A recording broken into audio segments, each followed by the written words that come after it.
అవనుండు రణమందున గెలిచి స్త్రీలెందరినో లంకకు చేర్చను పితృదైత్య గంధర్వ కన్యలు ఎందెందరో రాజర్షి కన్యలు సీతదాక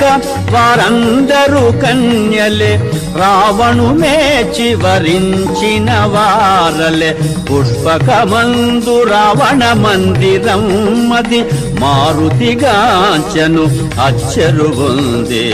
శ్రీహనుమద పలికి ఐరావతము దంతపు మొనలతో ఓరున బొడిచిన గంటులతో వజ్రాయుధపు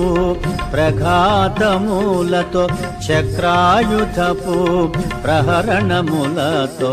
జయ పరంపరల గురుతులతో కీర్తి చిహ్నముల కాంతులతో లంకేశుడు శయనించే